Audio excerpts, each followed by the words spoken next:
ఈరోజు ప్రతి క్రైస్తవుడికి కావాల్సింది ఏంటంటే విశ్వాసం.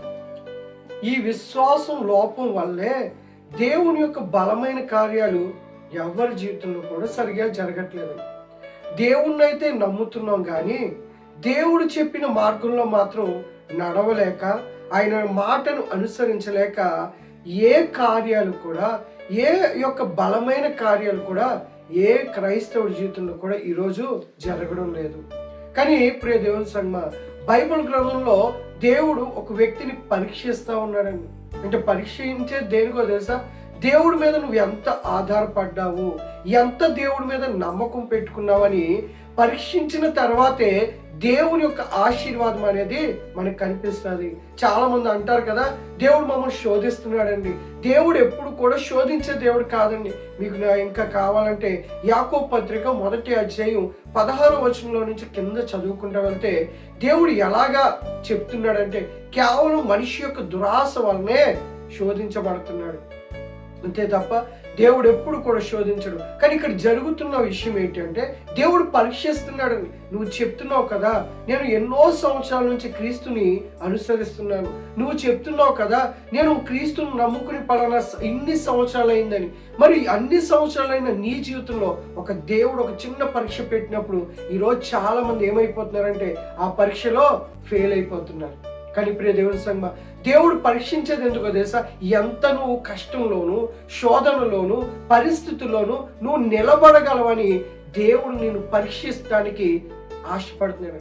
నీ విశ్వాసం బలంగా ఉందా, లేకపోతే నీ విశ్వాసం ప్రతి చిన్న సమస్యను చూసి, ప్రతి చిన్న కష్టాన్ని చూసి తగ్గిపోతూ వెళ్ళిపోతుందా? అందుచే దేవుడు మరి ఒక వ్యక్తిని బైబిల్లో ఏం చేస్తాడంటే పరీక్షిస్తూ ఉన్నాడండి. అతను ఎవరో కాదండి, అబ్రహాం గారు.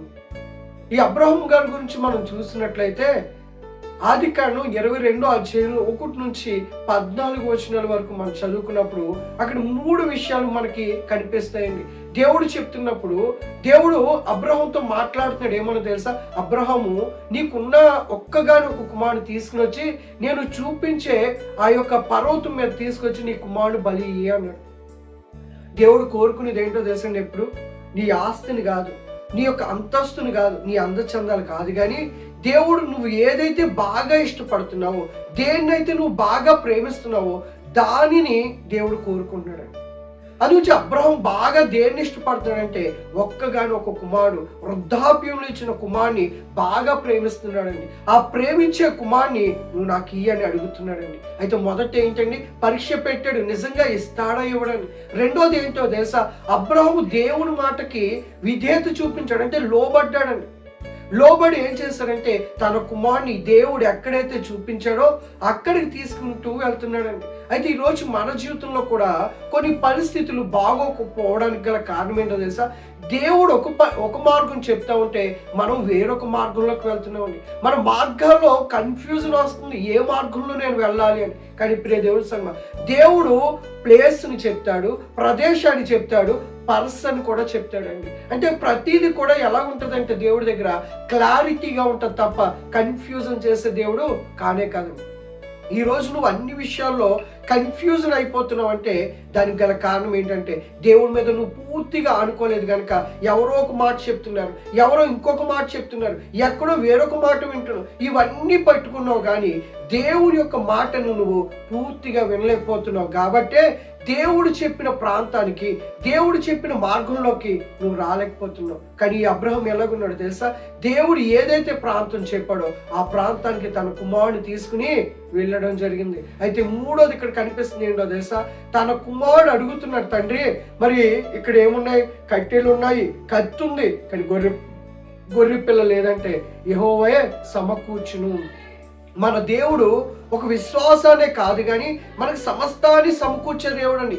ఎప్పుడైతే నీ విశ్వాసము బలముగాను, దృఢముగాను, నమ్మకం దేవుడి మీద సంపూర్ణంగా ఆనుకుంటావో, ఆనుకున్నప్పుడు దేవుడు తన యొక్క బలమైన కార్యము ఆయనే ఆ సమయంలో సమకూర్చుతాడు. నీ జీవితంలో ఈరోజు ఏదైతే కొదువు ఉందో, ఏదైతే అవ్వట్లేదని బాధపడుతున్నావో, జరగట్లేదని మరి వేదన పడుతున్నావో, అవన్నిటికి పరిష్కారం ఏంటో తెలుసా? నీ యొక్క జీవితాన్ని క్రీస్తు మీద సంపూర్ణంగా ఆనుకోండి. ఎప్పుడైతే మీరు దేవుడి మీద ఆనుకుంటారో ఆ క్షణం నుంచి, ఆ దినం నుంచి దేవుని యొక్క బలమైన కార్యాలు దృఢముగా గొప్పగా దేవుడు జరిగిస్తాడండి. ఈరోజు మనకు కావాల్సింది ఏంటో తెలుసా? మనం జీరో అయినప్పుడు దేవుడు నిన్ను హీరోగా నిలబెట్టుకుంటాడు. నువ్వు ఏం చేసుకోవాలంటే తక్కువ చేసుకుని సంపూర్ణంగా దేవుడి మీద ఆనుకోవాలండి. ఈరోజు మనుషుల మీద ఆనుకున్నప్పుడు విశ్వాసం పెరగదండి. లోకం మీద ఆనుకున్నప్పుడు విశ్వాసం పెరగదు. ఓ విశ్వాసి, ఒకసారి ఆలోచించు. నువ్వు ఎవరి మీద ఆధారపడుతున్నావు? ఈరోజు నీ విశ్వాసం ఎలాగుందో ఒకసారి నువ్వు పరిశీలన చేసుకో. దేవుడు నీ జీవితంలో ఒక బలమైన విశ్వాసంతో నిన్ను నింపి ఆయనకి ఇష్టమైన బిడ్డలుగా నిన్ను తీర్చిదిద్ది ఆయన పరిశుద్ధాత్మతో బలముగా దేవుడి మీద ఆనుకునే విశ్వాసాన్ని మీ అందరికి అనుగ్రహించాలని కోరుకుంటూ ఈ కొద్ది మాటలు ఇక్కడితో ముగిస్తున్నాను. దేవుడు మిమ్మల్ని దీవించును గాక.